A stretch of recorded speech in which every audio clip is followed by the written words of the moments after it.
la RAI surge en el año 2011, justamente a 4 años de haberse publicado pues la Ley General de Acceso de las Mujeres a una Vida Libre de Violencia y bueno, junto con otras compañeras, colegas abogadas, pero también que son hermanas indígenas de distintos pueblos de México, nos juntamos para analizar esa ley. Y una de las cosas que veíamos era que en esa ley pues no consideraba para la expedición de las órdenes de protección, ¿no? Que son medidas que establece la Ley General de Acceso a las Mujeres, ni siquiera contemplaba a las autoridades comunitarias, veíamos ese vacío y en ese, bueno, y lo que es o lo que llamamos la ausencia de la perspectiva intercultural, ¿no? A pesar de que, por ejemplo, desde el 2001, bueno, desde la primera reforma que surge o que se da, pues, en lo que antes era el artículo cuarto de la Constitución, hoy el segundo constitucional se reconoció el carácter pluricultural de México, a pesar de desde esa fecha, pues el marco legal, pues sí seguía siendo monocultural, ¿no? Y en este caso una ley tan importante, pues, sobre todo para el tema de la prevención, la sanción y la erradicación de la violencia en contra de las mujeres. Entonces, nosotras veíamos como en esta ausencia y nos preocupaba, pues, porque esa ley, para esa ley no existían las mujeres indígenas, las niñas indígenas, y no existían también ni sus contextos ni las autoridades. Pero por otro lado también reflexionábamos de que en el interior de nuestras comunidades, pues se sigue los casos que tienen que ver con violencia de género en contra de las mujeres, violencia familiar, pues muchas las veces desde la justicia comunitaria, pues tampoco se resuelve porque se considera que es un tema de la pareja, que es un tema que lo tienen que resolver en la familia, porque en muchos lados pues se ha naturalizado pues esta relación desigual que existe entre mujeres y hombres y que repercute obviamente en el ejercicio de las mujeres y en su derecho a una vida libre de violencia, ¿no? Entonces veíamos como estas dos cosas, por un lado la ausencia de la perspectiva de género en el interior de las comunidades y de la justicia comunitaria para abordar estos temas específicamente de violencia, pero por otro lado en el Estado, en las instituciones y en los marcos legales, pues no se reconoce ni la justicia comunitaria ni las autoridades comunitarias y por lo tanto, pues obligaba a las mujeres a acudir ante el Ministerio Público, al juzgado por el tema de estas órdenes de protección. Es así como surge la ley, ¿no? Entonces nos veíamos nosotras en medio porque nacimos, somos parte de una comunidad, estudiamos derecho, pero por un lado esta herramienta que para mí el derecho justamente tendría que ser una herramienta de cambio, de transformación social y para la vida de las mujeres, incluso de las comunidades de los pueblos, no estaba haciendo, pues no estaba cumpliendo como estos fines, pero por el otro lado, cómo se maneja pues el tema de la violencia en contra de las mujeres en el interior de las comunidades. Entonces nosotras nos encontrábamos en medio y fue así como es que surge la RAE. Estaba su servidora, estaba con una compañera hermana birrárica, ¿no? De Jalisco, una compañera Odami de Michoacán, una compañera Triqui migrante en el estado de Baja California, dos compañeras purépechas, estábamos ahí justamente una compañera Yu, donde reflexionamos sobre el tema de esta ley. Es así como surge la RAI a partir del año 2011 y también empezamos a visibilizar, por ejemplo, no solo en esta ley, sino en la gran mayoría de los marcos legales pues había una ausencia de la perspectiva intercultural. Ahora, pues ya sabemos que en años recientes vino una reforma a la ley justamente donde incorpora este enfoque, pero en esos años o en esta fecha no, ¿no? Entonces, así es como surgimos.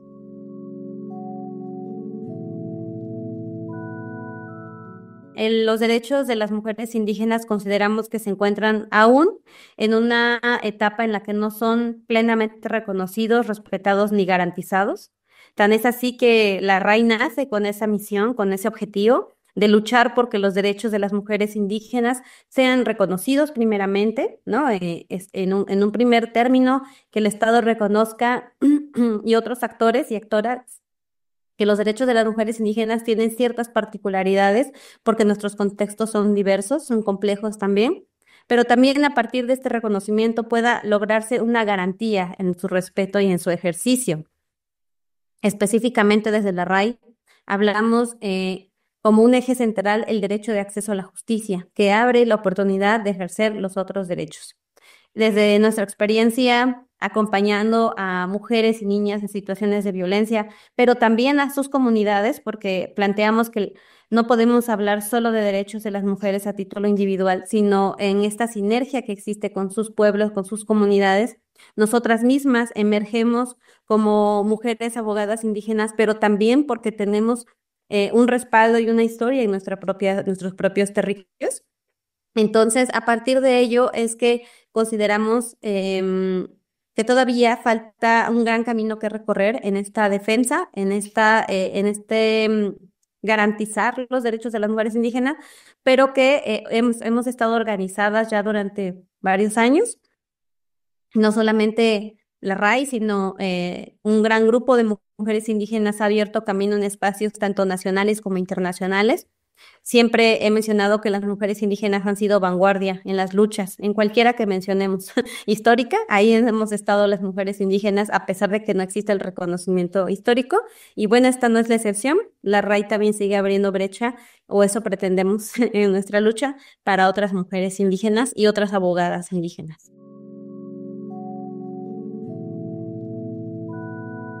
La lucha de las mujeres por el reconocimiento de nuestros derechos y de nuestros pueblos, pues no es reciente, creo que viene de muchos años, que en los últimos años se ha cristalizado y se ha visibilizado. Y bueno, esto también a raíz de lo que pasó el 1 de enero de 1994 con el surgimiento pues del Ejército Zapatista de Liberación Nacional, que vino a visibilizar la presencia de la población indígena en este país, ¿no? Nosotras, bueno, creo que todos los cambios legales que han habido, ¿no? Incluso desde en México de la firma del convenio de 169, 1990, y como consecuencia de ello vino pues esta reforma al artículo cuarto, lo que hoy es el artículo segundo, pues ha sido por las luchas de los pueblos, ¿no? O sea, nada nos ha sido dado de manera gratuita por parte del Estado, ha sido las organizaciones de los pueblos, de las mujeres, estas organizaciones mixtas que hemos estado empujando y diciendo aquí estamos, ¿no? Hoy, por ejemplo, a pesar de que tenemos un vasto pues marco jurídico a nivel internacional, nacional, local, en las entidades federativas, aún así donde se reconoce pues derechos de las poblaciones, las personas, pueblos y las comunidades indígenas, el problema sigue siendo la materialización de esos derechos, ¿no? No, sí, o sea, decimos mucho y creo que se habla en muchos foros, pues sí, tenemos derechos en papel, pero ¿cómo materializamos ese derecho? Y eso tiene que ver con que México es un estado, es un país profundamente racista, ¿no? Es falso cuando se dice, por ejemplo, la nación mexicana es única y indivisible. En México no existe una sola nación, en México existe un estado donde convergen muchísimas naciones, porque las poblaciones indígenas nos consideramos como naciones y de entrada, pues ahí está nuestra resistencia, pues en reconocer, porque no, una nación es aquel grupo de poblaciones que compartimos cultura, lengua, y no es cierto, no somos una sola nación la mexicana, ¿no? Entonces, de entrada, pues digo, hay de repente hay cosas como resistencias, y bueno, el racismo ha sido un factor, un elemento que ha impedido que se materialicen, pues, o se cristalicen los derechos contenidos en estos instrumentos legales, ¿no? Un racismo que tiene, en el caso de México, pues sus inicios, pues, en los procesos de colonización y que se instauró, pues, como algo natural. Todos y todas sabemos que las razas no existen, pero el racismo sí, la racialización, es decir, se nos otorga derechos, se nos limita, ¿no? A través de cómo se nos mira, ¿no? A través de nuestro color de piel, nuestras características fenotípicas, y eso sigue ocurriendo hoy en día. O sea, no es que ya estamos, y entonces nosotras vemos las estadísticas donde se establece que la población indígena es la más pobre. ¿Por qué es la más pobre? Justamente porque hay una negación, nos siguen viendo como personas inferiores, ¿no? Y eso, mientras eso no cambia, pues así podamos tener la mejor ley escrita, pues, o el mejor marco legal, si no cambiamos justamente pues este chip, ¿no? Entonces, y creo yo que pues justo eso tendríamos pues que estar reflexionando, y el derecho justo tendría que ser esta herramienta de cambio, ¿no? Porque el derecho tendría que ser esta herramienta, este instrumento que justamente nos ayude a revertir pues esta discriminación racial histórica, ¿no? Que han pues que han, que se ha, se ha sometido pues a las poblaciones indígenas, afromexicanas, justamente pues para materializar, para cristalizar el ejercicio de nuestros derechos.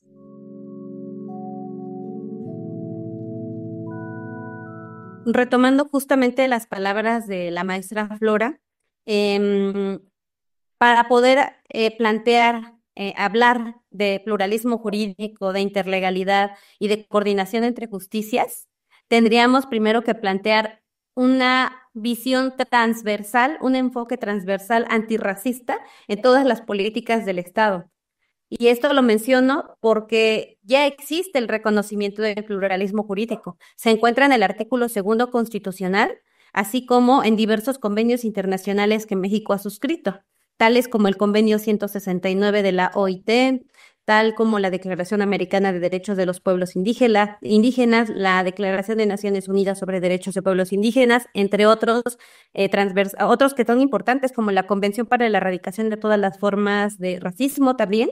Todas estas convenciones, en una lectura holística de cómo deben aplicarse en nuestro país, necesariamente ya hay un reconocimiento, pues ya hay una declaración de facto de que existe un pluralismo jurídico. Aquí se trata más bien de una voluntad política del Estado de materializarlo. Y para materializarlo se puede hacer, si bien a través de reglamentos, a través de pues sí, reglamentar estas leyes o armonizar incluso lo que dicen los convenios a la normativa interna, lo cierto es que en la práctica ya existe, ¿no? Existe los sistemas de justicia indígenas, existen el derecho indígena, las comunidades ya están resolviendo sus asuntos y lo han venido haciendo desde antes de la llegada de los españoles. ¿Cuál es el conflicto al que nos enfrentamos? Al racismo sistémico del Estado que invalida las decisiones de estos juzgados o de esta justicia, porque no siempre son juzgados, de estas justicias locales, e incluso las desarticula al imponer estructuras jurídicas que no corresponden, como jueces de paz, jueces municipales, que a veces vienen a sustituir a figuras tradicionales.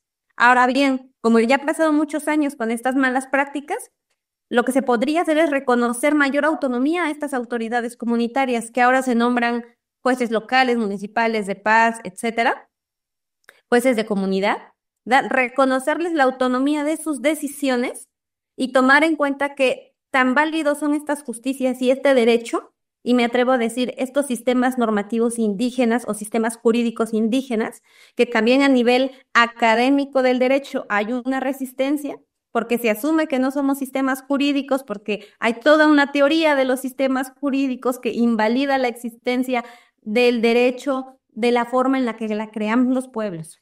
Entonces, necesitamos que los y las legisladoras reconozcan, para que lo plasmen en las leyes, reconozcan los pensamientos, conocimientos, sabiduría y saberes de las comunidades en términos de justicia, y también necesitamos que se reconozca la jurisdicción indígena, es decir, esta que permite que los pueblos tomen sus decisiones a través de sus propios sistemas jurídicos. Para ello es necesario dar mayor impulso a una coordinación de justicias, porque también es cierto, y lo plantea el artículo 2 de la Constitución, que cuando yo, como persona indígena, decida acudir al sistema del Estado, tenga ese derecho también. Es decir, si a lo mejor en el sistema jurídico indígena, porque no son ideales, ¿no? Porque no lo planteamos desde la idealización de que somos pueblos indígenas y todo es perfecto, si en ese momento consideramos un abuso de poder que ha sucedido en base a una ocasión o una violación a los derechos de las mujeres indígenas o a la participación política de las mujeres indígenas que expresamente lo prohíbe el artículo 2 que ya he citado, entonces, yo puedo decidir como persona indígena acudir a la justicia del Estado. Entonces, lo que requerimos es, uno, pues, este reconocimiento de la jurisdicción indígena, pero también una coordinación de justicias. Es decir, que se puedan declinar esas competencias. Cuando la persona indígena lo exprese, lo manifieste expresamente, pueda ser sujeta de la justicia del Estado como una ciudadana o ciudadano más. pero en su caracterización de persona indígena, también cuando lo decida, vertir sus asuntos en el sistema jurídico local, indígena o comunitario. Entonces, en este sentido, estamos todavía muy limitados en este debate. No hay debate en este tema. Se habla muy poco. He escuchado muchos discursos políticos hablar de el pluralismo jurídico, es que ya se reconoce el pluralismo y ahí nos quedamos, cuando este es un debate profundo que hay que dar frente a frente ante legisladores, académicos e incluso gente del sistema de justicia. Tiene que estar presente los tribunales superiores de justicia, el Poder Judicial Federal. Y bueno, para eso estamos nosotras también, para aportar desde esos debates y esas discusiones.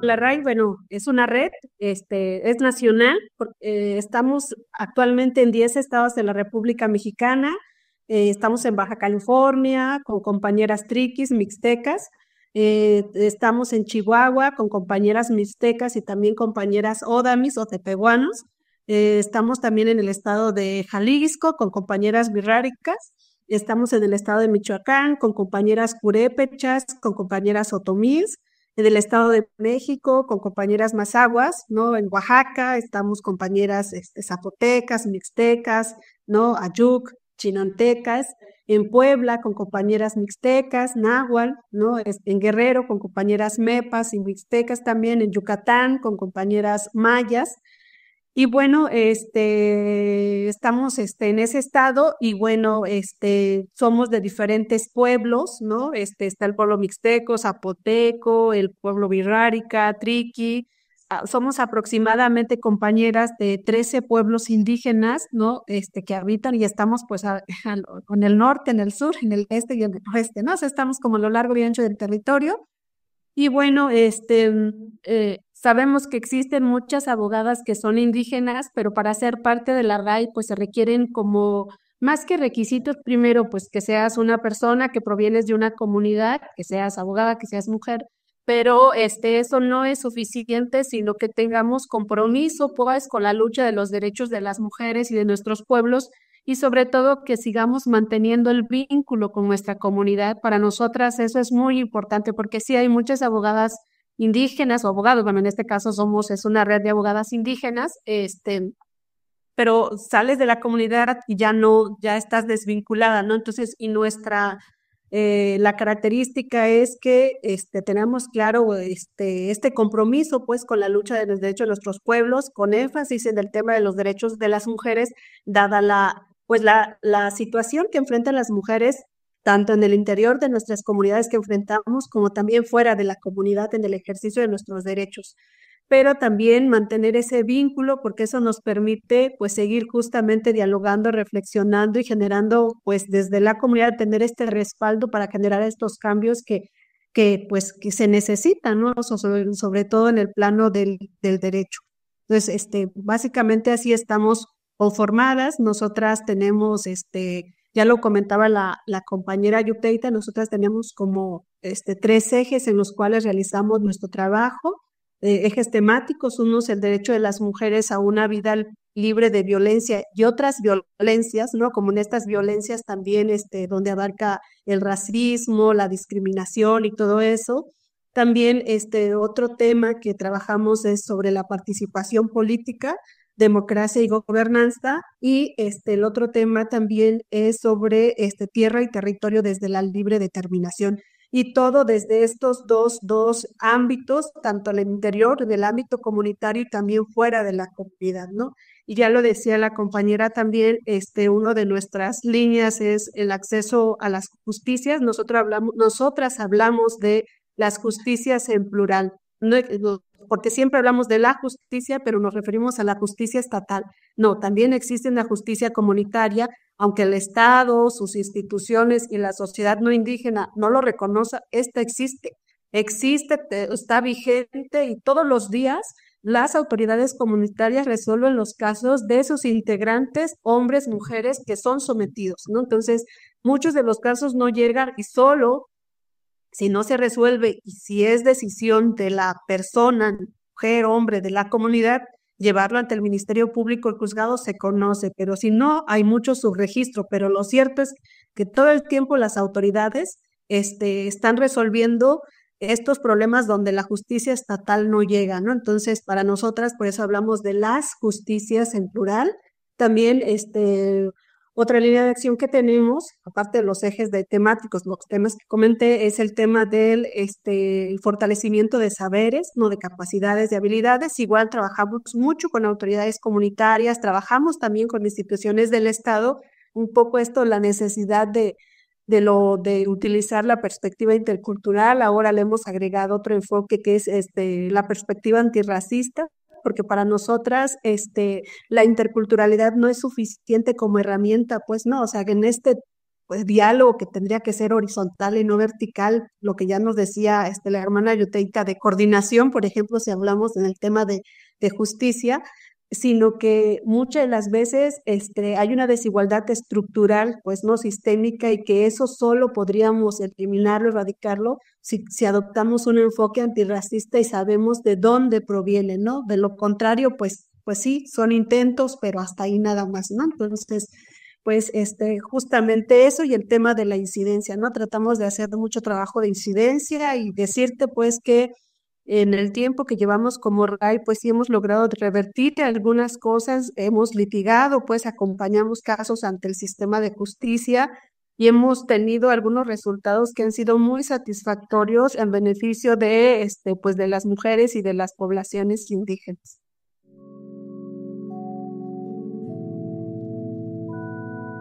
Esto fue un posicionamiento de la organización que se expresó a través de nuestras redes sociales y que hemos planteado en diversos foros, tanto del Poder Judicial de la Federación como en diversos medios en los cuales hemos sido entrevistadas.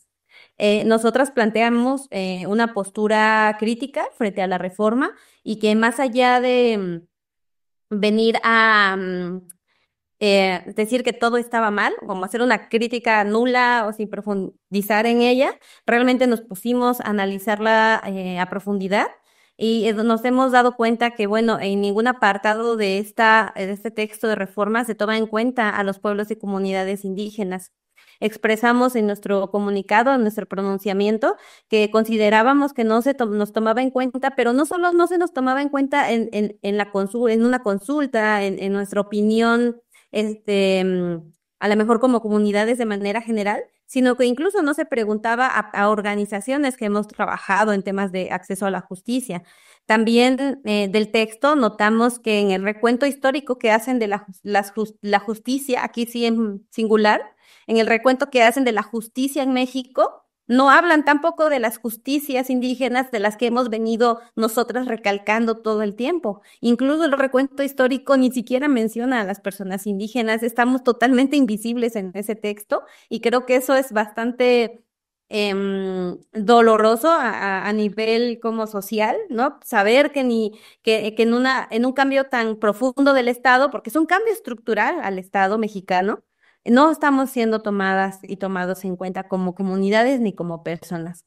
Y por ello nosotras planteábamos que necesitábamos que estas reformas, primero que nada, contaran con la participación de las personas indígenas. De una u otra manera, hay muchas modalidades de participación, pero no había ninguna en este caso. También planteamos que si se realizaba una reforma, esta tenía que contemplar en algún momento acciones afirmativas, ya que el punto nodal de la reforma era la de cambiar de designación, entre comillas, designación de jueces a elección de jueces y jueces, ¿no? Entonces, que en este proceso en el que cambiaba la forma de designar a elegir a través del voto popular, pues también se tenían que establecer algunas medidas afirmativas que aseguraran la participación de las personas indígenas y los lugares, no solamente la participación, sino también lugares específicos para personas indígenas y que ocuparan lugares de juzgadores y juzgadoras, y en todas las instancias, desde la Suprema Corte de Justicia de la Nación hasta tribunales colegiados de circuito, juzgados de distrito, tribunales unitarios, tribunal de disciplina, tribunal electoral. Es decir, no solamente hablamos de jueces de manera general, sino que en todas estas instancias las personas indígenas acudimos.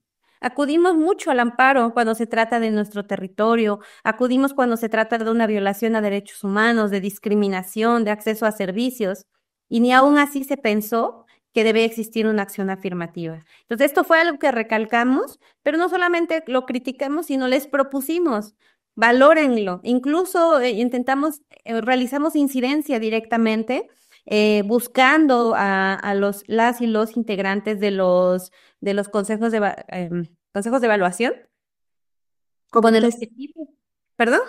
los comités. Perdón, comités, es que ya ahora hay tantos órganos que se crearon, de los comités de evaluación, ¿no? Con el objetivo, pues, de que tomaran en cuenta también, pues, la voz de las personas indígenas. Y bueno, no hemos visto tanto fruto en esto, pero sabemos que si seguimos insistiendo, pues va a ser contundente en algún momento. Y por último, y esto es algo que tal vez no lo dijimos tan explícitamente en nuestro pronunciamiento, pero también es necesario ir creando una justicia especializada en materia, en derechos de pueblos indígenas. No existe, ni existió antes de la reforma, ni existe con esta reforma una justicia especializada como la hay para, por ejemplo, adolescentes, ¿no? Para temas, especializado en temas agrarios, ¿no? Y que bueno, que al final sí necesitamos la justicia especializada, y peor aún, tampoco se habló de la coordinación de justicias que reconociera la jurisdicción indígena y y el respeto de los derechos de las personas indígenas en los procedimientos del Estado. Entonces, como verás, pues sí, tuvimos una crítica muy, muy extensa al respecto. Y bueno, esperamos que esta crítica en algún momento resuene, porque también vienen otros procesos electorales.